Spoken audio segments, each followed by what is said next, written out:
I have the answer to a question that we've all asked. The question is, why is it that the letter X represents the unknown? Now, I know we learned that in math class, but now it's everywhere in the culture.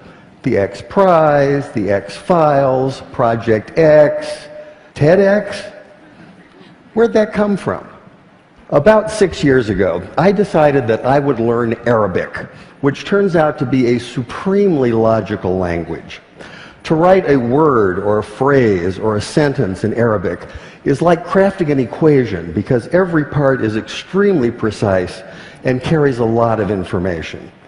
That's one of the reasons so much of what we've come to think of as Western science and mathematics and engineering was really worked out in the first few centuries of the Common Era by the Persians and the Arabs and the Turks.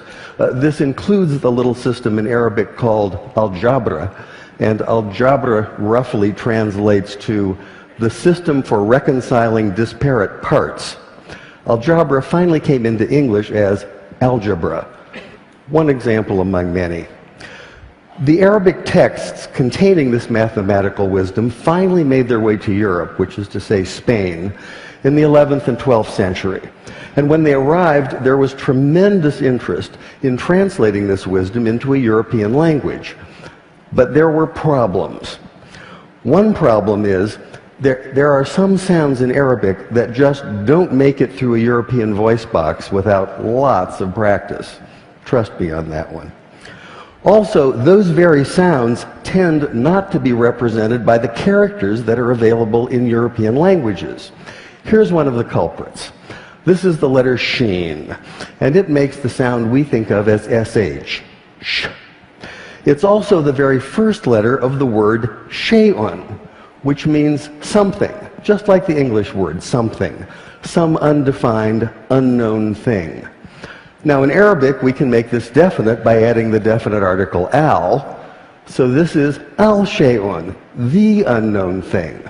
And this is a word that appears throughout early mathematics, such as this 10th century derivation of proofs. The problem for the medieval Spanish scholars who were tasked with translating this material is that the letter sheen and the word shay'un can't be rendered into Spanish because Spanish doesn't have that sh, that sh sound. So by convention, they created a rule in which they borrowed the ck sound, the k sound, from the classical Greek in the form of the letter chi.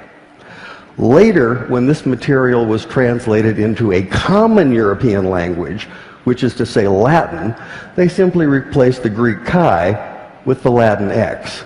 And once that happened, once this material was in Latin, it formed the basis for mathematics textbooks for almost 600 years.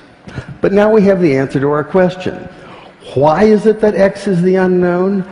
X is the unknown because you can't say sh in Spanish. And I thought that was worth sharing.